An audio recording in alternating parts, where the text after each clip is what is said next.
The United States of America has such a president. We have never had one before Donald Trump. Now we have a president who is a joke. That's what he wants. America once prided itself on boring politics. Steady, predictable, even forgettable. But under Donald Trump, every day has turned into a late-night monologue. Except the joke is not funny anymore. Tonight we reveal how presidency blurred the line between comedy, chaos, and authoritarian control. Well, there will be no jokes about Donald Trump's comically incompetent FBI director tonight on ABC, because that corporate media giant decided to bend to the will of Donald Trump and Donald Trump's FCC commissioner, who urged ABC to at least suspend Jimmy Kimmel because of something Jimmy Kimmel said about the reaction to the killing of Charlie Kirk. At 8:04 p.m., Donald Trump tweeted, "Great news for America. The ratings-challenged Jimmy Kimmel show is canceled. Congratulations to ABC for finally having the courage to do what had to be done. Kimmel had zero talent and worse ratings than even Colbert. If that's possible, that leaves Jimmy and Seth, two total losers on fake news NBC. Their ratings are also horrible. Do it, NBC, 3 exclamation points. From the most childish and peculiar, to put it mildly, president in history. That's what he had to say tonight. That's what he thought was important for the world to hear from him tonight. Remember the luxury of politics being boring? How old do you have to be able to remember when you had the luxury of feeling American politics was boring, and you were right? Now we have a president who is a joke, a president who is an unavoidable joke for people doing daily, nightly comedy. And Donald Trump doesn't like the joke. And so, as the comedians' microphones get cut off, the joke becomes darker. We should be shocked by Donald Trump, but no real student of American corporate history can be shocked by American corporate behavior when faced with threats of real socialistic interference in their businesses. And when free speech should have mattered more, Trump's own FCC chair threatened media outlets like a mob boss shaking down a bar. Even fellow Republicans saw it. This was not governance, it was intimidation. We begin with growing Republican opposition to the Trump administration's efforts to silence dissenting voices. Now, Senator Ted Cruz is blasting the FCC chair for threats he made related to ABC's suspension of Jimmy Kimmel Live. Look, I like Brendan Carr. He's a good guy. He's the chairman of the FCC. I work closely with him. But what he said there is dangerous as hell. And I got to say, he threatens it. He says, we can do this the easy way, or we can do this the hard way. Yeah. And I got to say, that's right out of Goodfellas. That's right out of a mafioso coming into a bar going, nice bar you have here. It'd be a shame if something happened to it. Wow. And let's not forget that when it comes to free speech in this country, this is the pledge made by President Trump to all Americans during his inaugural address in January.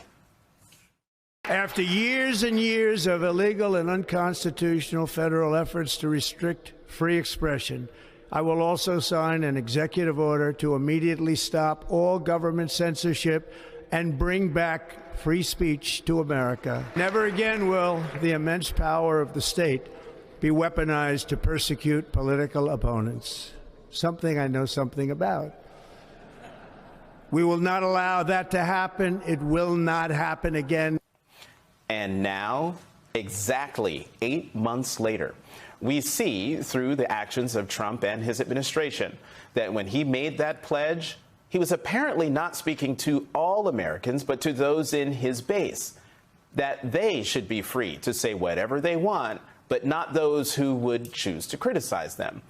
And if your speech does not fall in line with what they deem appropriate, then you could see yourself put on a list and see pressure placed on employers to fire you. Or, as we've seen play out, with threats from Trump and the FCC to revoke the licenses of those on television that say things they believe are not nice. I read someplace that the networks were 97% against me. I get 97% negatives.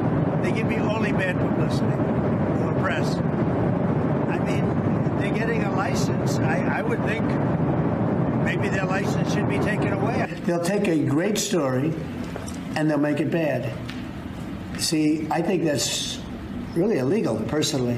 When somebody is given 97% of the stories are bad about a person, that's no longer free speech, that's no longer, that's just cheating, and they cheat. But Trump did not stop at words. He reached for something darker, interfering with private companies, seizing control, and demanding network punish anyone who mocked him. No president have even tried it, not even Nixon. Richard Nixon never tried this. Richard Nixon, the most corrupt American president prior to Donald Trump, never tried to get Johnny Carson fired from The Tonight Show for telling jokes about Richard Nixon. No president ever tried that. No president has ever threatened corporate America more than the current Republican president. Donald Trump is the first president in history to essentially seize a piece of a private corporation when last month the Trump administration took a 10% stake in Intel, a private company. And now that is very old-fashioned and very stupid Soviet-style socialism. Very stupid. There is no history of corporate bravery in America.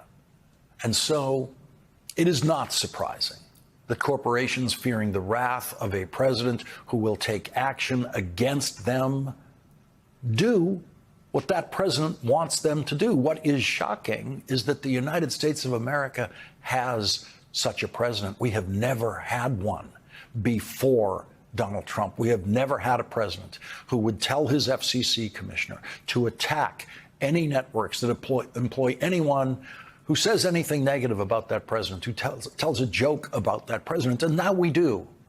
Now we do have that.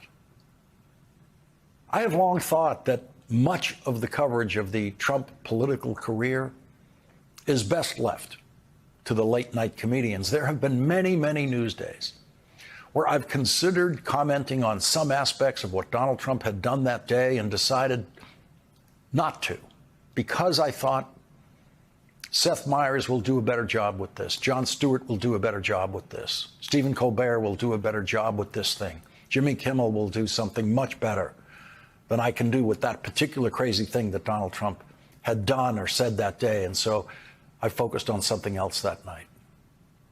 So, what do you relive? Are leaders obsessed with silencing critics, unable to console the grieving, fueling division online, threatening the press, and seizing corporate power?